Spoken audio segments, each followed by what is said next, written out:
Mirchi Bangla originals, আসল গল্পের আড্ডা।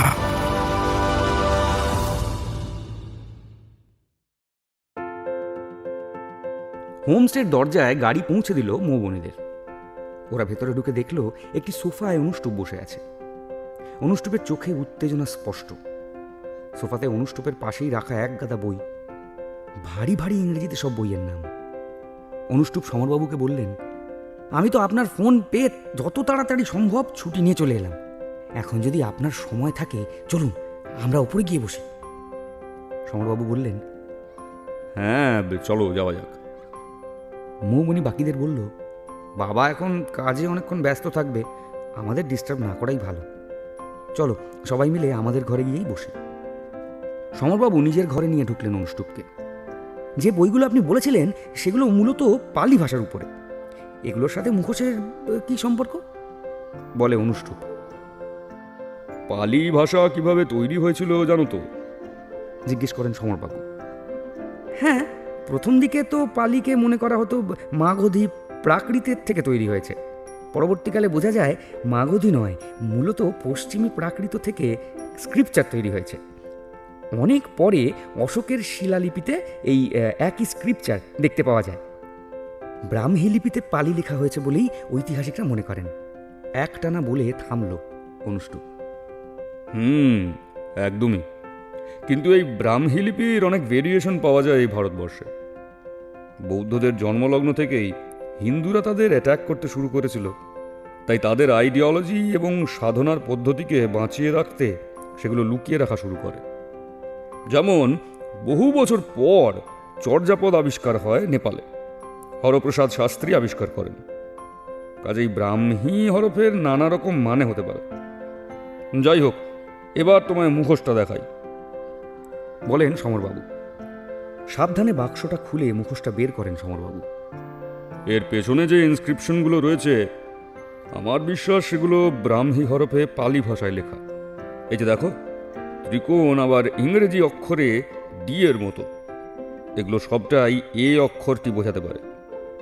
এখন এই লিপির মানে উদ্ধারেই এই বইগুলোর প্রয়োজন। সাথে তোমার হেল্প পেলে খুবই ভালো হয়, বলেন সমরবাবু। হ্যাঁ নিশ্চয়ই, এরকম শুনেই কিরকম রোমাঞ্চ হচ্ছে, বলে অনুষ্টুপ। টেবিলে ল্যাম্পটা জ্বালিয়ে ম্যাগনিফাইং গ্লাস হাতে করে কাজে বসে পড়েন সমরবাবু। পাশে বসে অনুষ্টুপ। মুখোশের কেসটা কি বুঝছিস বলতো? স্নান করে বেরিয়ে চুলের জল মুছতে মুছতে মৌবনীকে জিজ্ঞেস করে শ্রেয়সী। ওদের পৌঁছে দিয়ে অর্ঘ্যকমলবাবু হোটেলে ফিরে গেছেন। ওসব ছাড়, তুই তো মাথায় চোট পেয়ে একেবারে বুকে ধাক্কা মারছিস, বলে মৌবনী। কার বুকে? চোখ উল্টে জিজ্ঞেস করে শ্রেয়সী। কেন, অর্ঘ্যকমল বাবুর, বলে প্রয়াস। সত্যি বলছিস?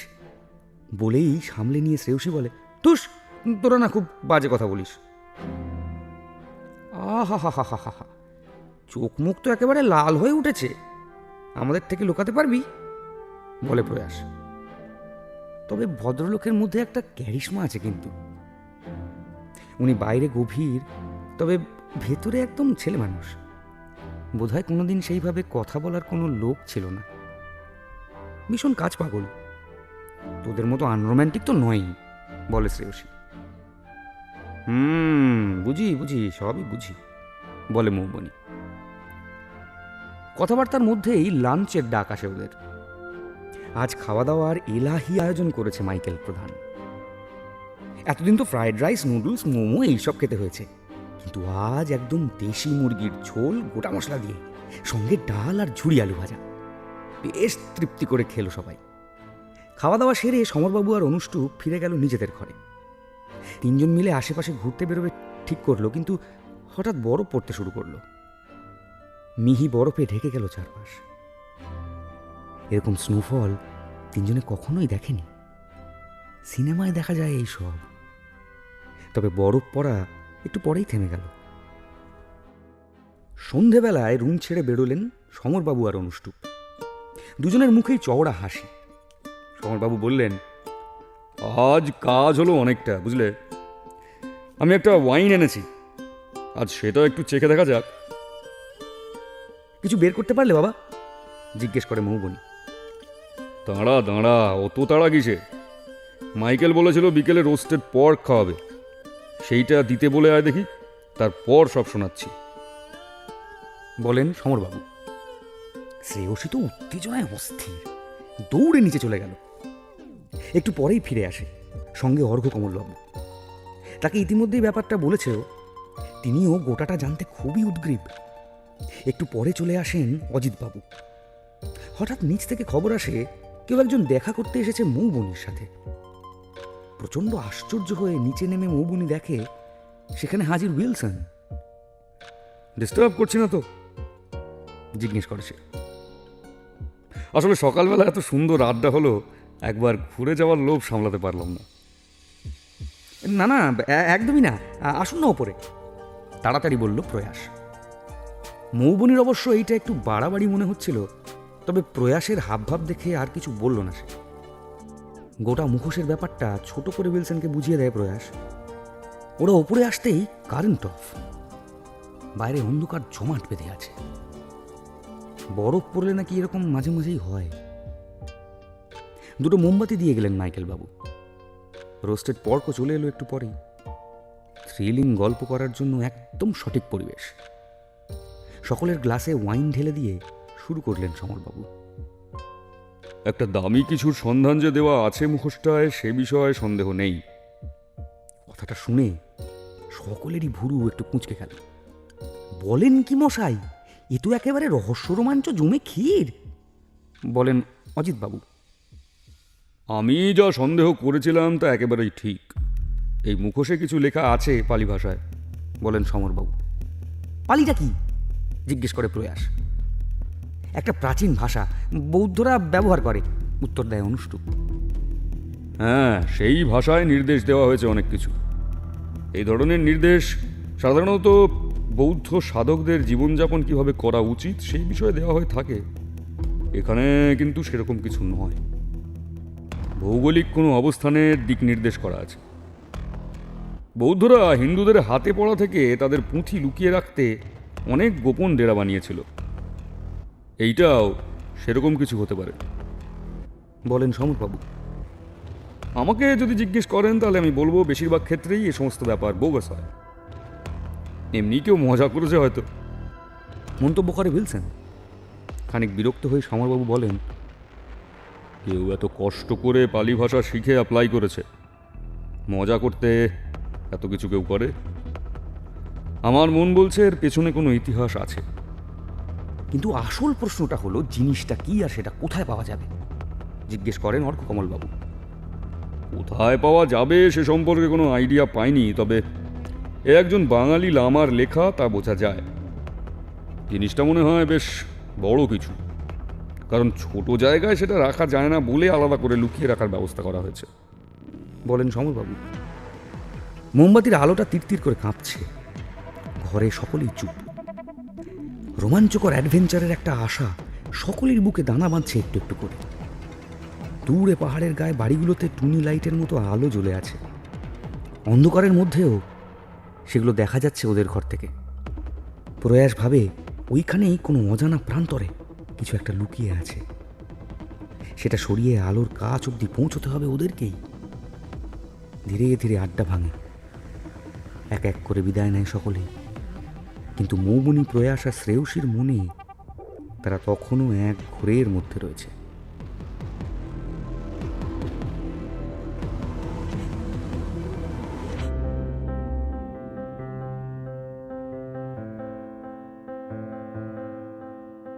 পরের দিন মৌবনিদের যাওয়ার কথা ছিল চুংথাম। সেখানে লাচেন আর লাচুং নদী তিস্তায় এসে মিশেছে। পৌঁছতে বেশিক্ষণ লাগলো না ওদের, ওই ঘন্টাখানেক মতো। অর্ঘ্যকমলবাবু এসেছেন ওদের সাথে। ওরা আসছে শুনে উইলসন ওদের সাথে আসবে ঠিক করলো। ওদের গাড়ির পিছনেই নিজেদের গাড়িতে সে আসছে। একটা গাড়িতে সবার হচ্ছিল না বলে প্রয়াস চলে গেছে উইলসনের গাড়িতে। একটা ঝর্ণার সামনে একা দাঁড়িয়েছিলেন অর্ঘ্যকমল।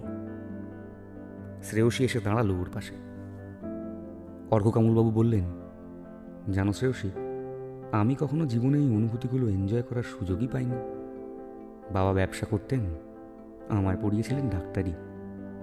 তারপর নিজের কেরিয়ার নিয়েই ব্যস্ত ছিলাম। হাসপাতালের কাজ, রোগী দেখা, মাঝে মাঝে জার্নাল লেখা, এইসব নিয়েই সময় কেটে যেত। এখন প্রকৃতির মাঝে দাঁড়িয়ে নিজেকে কেমন বাবা মার শাসন থেকে হঠাৎ ছাড়া পাওয়া একটা বাচ্চা ছেলের মতন লাগছে। শ্রেয়সী বলে, আমি চিরকাল এই সহজ জীবনটার স্বপ্ন দেখে এসেছি জানেন, ইঁদুর দৌড় থেকে যতটা দূরে পারা যায়। আমাকে লোকে তাই পাগল ভেবেছে সবসময়। যুগ যুগ ধরে এই পাগলরাই পৃথিবীটাকে বদলে দিয়েছে, সেইটা জানো তো, বলেন অর্ককমলবাবু। শ্রেয়সীর মনে হলো চারিদিকে বড় বড় গাছগুলোর মধ্যে পাহাড়ের খাঁজে সময়টা আটকে আছে। আশেপাশে পরিবর্তনের ছোঁয়া এসে লাগেনি এর মধ্যে। থমকে থাকা জায়গাটায় একমাত্র চলমান ওই ঝর্ণা। একটা কথা আছে, বলেন অর্ককমল, একজন মানুষ একটা নদীতে কখনো দুবার নামতে পারে না জানো। নদীটা বয়ে যায় আর মানুষটা পাল্টে যায়। কথাটা বলে শ্রেয়সীর একদম পাশে এসে দাঁড়ালেন উনি। তারপর ধীরে ধীরে শ্রেয়সীর হাতটা ধরলেন। শ্রেয়সীর শরীর জুড়ে একটা স্বস্তির ঢেউ খেলে গেল। এই শান্তিটুকুই ও খুঁজছে অনেকদিন ধরে। খাবার দাবার ওরা আজ প্যাক করেই এনেছিল। একটা নির্জন জায়গা দেখে সবাই খেতে বসলো। বেশ একটা পিকনিকের মতো পরিবেশ।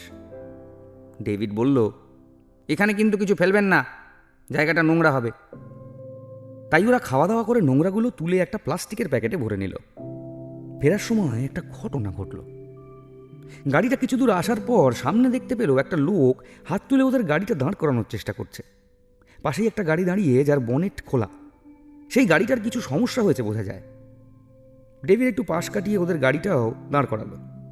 সেই ভদ্রলোক এগিয়ে এসে হিন্দিতে ওদের বলল, আমার গাড়িটার একটু সমস্যা হয়েছে, আপনাদের সাহায্য চাই।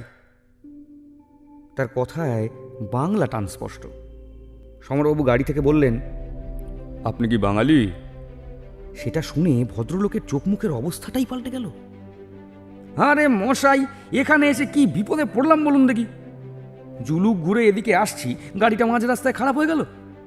তাও বাঙালি পেয়ে এখন একটু নিশ্চিন্ত লাগছে, ভদ্রলোক বললেন। চিন্তা নেই, আপনার গাড়ি খারাপ হলে আমাদের সাথে চলে আসতে পারুন। আপনি যাবেন কোথায়? জিজ্ঞেস করেন সমরবাবু। আমি যাব লাচেন, ওখানেই থাকার ব্যবস্থা আছে, বলেন ভদ্রলোক। তাহলে তো ভালো কথা, আমরাও ওখানেই থাকছি, কোনো অসুবিধা হবে না। পরে জানা গেল তিনি থাকবেন উইলসন যেখানে আছে সেখানেই। ভদ্রলোক বললেন, আমার নাম অভিক রাহা, কলকাতাতেই আমার বাড়ি, এখানে ঘুরতে এসেছি। উনি একটা পাঞ্জাবির উপর একটা সোয়েটার পরেছেন, তার উপর আবার একটা শাল চাপিয়েছেন, গলায় মাফলার, চুল দাড়ি দুটোই বেশ লম্বা, বয়স ওই 30 টপকেছে। ডেভিড বেশ খানিকক্ষণ অনেকের গাড়ির ড্রাইভারের সাথে কথা বলল। তারপর এসে ওদের জানালো গাড়ির পার্টস কিনতে লাচেন যেতে হবে। ওদের গাড়ি ওখানেই থাকবে। অনিকবাবু আর তার ড্রাইভারকে উইলসনের গাড়িতে লাচেন পৌঁছে দিতে হবে। অন্য গাড়ি থেকে মালপত্র নামিয়ে উইলসনের গাড়িতে তুলতে সময় লাগলো আরও 10 মিনিট। তারপর গাড়ি ছেড়ে দিল। গাড়িতে বসে অনিক জানালো সে একজন কবি, ফেসবুকেই তার লেখালেখির শুরু। তারপর টুকটাক লিটল ম্যাগাজিনেও লিখেছে। শেষে একটা কবিতার বই বের করবে বলে পাবলিকেশনসগুলোর দরজায় দরজায় ঘুরছিল। কেউ বই ছাপাতে রাজি হয়নি। এখন তাই রেগে মেগে সিকিমে চলে এসেছে। এখানে কিছুদিন কাটিয়ে আরামসে কবিতা লিখে বাড়ি ফিরবে। সেইটাই হবে তার মাস্টারপিস। পাবলিকেশনরা ছাপাতে বাধ্য হবে তার লেখা। এ কথা সে কথা হতে হতে গাড়ি পৌঁছে গেল লাচেন। সেখানে উইলসনের হোটেলে তাকে এবং অনিককে ছেড়ে দিয়ে ওরা চলে এলো নিজেদের হোমস্টেতে। হোমস্টেতে যখন ফিরল ওরা, তখন বিকেল গড়িয়ে প্রায় সন্ধে নেমেছে। মৌবনীদের ঘরটা আগে পড়ে। সেখানে কি হলে চাবিটা ঢুকিয়ে ঘোরালো, কিন্তু খোলা গেল না। আরও জোরে চাপ দিল মৌবনী। খারাপ হয়ে গেল চাবিটা। এর মধ্যেই হাতের চাপে একটু ফাঁক হয়ে গেছে দরজাটা। খোলা কেন? একটা অজানা আতঙ্কে গা শিরশির করে উঠল মৌবনীর। এক ধাক্কায় দরজা খুলে দিয়ে ভিতরে ঢুকলো। যা আশঙ্কা করেছিল ঠিক তাই। ঘরটা তছনছ হয়ে আছে। ট্রলির ডালাটা খোলা, ভিতরের সমস্ত জিনিস মেঝে জুড়ে ছড়ানো। বিছানাটা উল্টে পাল্টে গেছে। টেবিলের ড্রয়ারগুলো টানা হয়েছে। তার উপরে জিনিসপত্রও ছড়িয়ে ছিটিয়ে পড়ে আছে। শ্রেয়সীর ব্যাগটা ছুরি দিয়ে ফালা ফালা করে ছেঁড়া হয়েছে। ঘরের মধ্যে চুরি হয়েছে ভেবে আঁতকে উঠল মৌবনি। ট্রলির মধ্যেই একটা খাপে বেশ অনেক টাকা আর ফেরার টিকিট ছিল। তাড়াতাড়ি গিয়ে সেইটা বের করলো। খামটা বের করা হয়েছে বোঝা যায়, কিন্তু টাকাগুলো একদম ঠিকঠাক আছে। সঙ্গে সঙ্গে অন্য একটা চিন্তা মাথা ছাড়া দিয়ে উঠল। তাড়াতাড়ি নিজের ঘর থেকে বেরিয়ে পাশের ঘরে ছুটতে গেল। বাকিরা সেই সময় সিঁড়ি দিয়ে উঠছিল। ওকে ওইভাবে ছুটতে দেখে ওরাও কি হয়েছে বলে ওর পেছনে ছুট লাগালো। দ্বিতীয় ঘরটার অবস্থা একই, মেঝে জুড়ে জামা কাপড় ছড়ানো। ওদের পিছনে পিছনে এসে ঢুকেছিলেন সমরবাবু। তিনি পরিমরি করে দৌড় লাগালেন তার হাত ব্যাগটার দিকে। উল্টে পড়েছিল সেটা।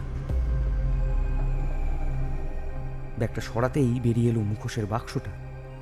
সব আশঙ্কা সত্যি করে দিয়ে 2 হাতে বাক্সটা তুললেন সমরবাবু। তার মধ্যে মুখোশটা নেই। বাক্সটার উপর যে অত্যাচার হয়েছে সেটা স্পষ্ট বোঝা যাচ্ছে। ফাইবারের উপর গভীর আঘাতের ছাপ, তালাটা ভাঙা। কেউ কিছুতে হাত দেবে না, এক্ষুনি পুলিশকে ইনফর্ম করা দরকার। নীরবতা ভেঙে প্রথম কথা বলে প্রয়াস। ওরা সবাই এসে জড়ো হয়েছে নিচে বসার জায়গাটায়। অর্ঘকমলবাবু খুব চোটপাট করছেন মাইকেল প্রধানের ওপর। অত্যন্ত জঘন্য সার্ভিস আপনাদের। একটা সিকিউরিটির ব্যবস্থা নেই। বোর্ডারদের ঘরে এভাবে চুরি হচ্ছে। শেষে শ্রেয়সী তাকে ঠান্ডা করে বসালো। মাইকেল প্রধানের বক্তব্য থেকে জানা গেল এখানে চুরি ডাকাতি বিশেষ একটা হয় না কখনোই, তাই সিকিউরিটির ব্যবস্থাও সেরকম নেই। এখানকার বাসিন্দারা সবাই সবার চেনা জানা, তারা কেউ কারো ক্ষতি চায় না। এছাড়া আসে ট্যুরিস্ট, তারাই বা আর চুরি করতে যাবে কেন? তিনি বারবার বললেন, এ কোনো বাইরের লোকের কাজ বাবু, আমরা পাহাড়ি মানুষ, খেটে খাই, আমরা চোর নই। সমরবাবু মানসিকভাবে খুবই ভেঙে পড়েছিলেন। মাথাটা 2 হাতে চেপিয়ে সোফায় বসে আছেন। মাঝে মাঝেই বলে উঠছেন, একটা মাত্র কাজ ছিল আমার, সেটাও ঠিক করে করতে পারলাম না। পুলিশ এলো খানিক পরে, তবে পুলিশের ওপর ভরসা নেই কারোর। তাদের না আছে ফরেন্সিক টিম, না আছে কিছু। এসে রুটিন কয়েকটা প্রশ্ন করলো শুধু। অজিতবাবুর চোখ মুখ দেখে মনে হচ্ছিল তিনি নিজেকে শান্ত রাখার চেষ্টা করছে, তবে ভেতরে ভেতরে উনিও বেশ চিন্তিত। উনি বললেন, ধুস, এসব নিয়ে আপনারা এত ভাববেন না। এখান থেকে কেউ চুরি করে যাবেই বা কোথায়, আর মুখোশটার মানে বুঝবেই বা কি। আমি আমি আমি দেখছি কি করা যায়।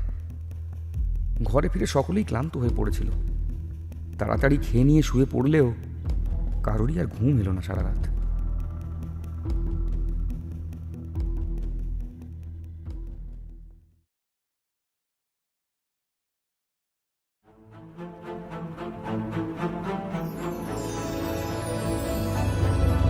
মির্চি বাংলা অরিজিনালস, আসল গল্পের আড্ডা।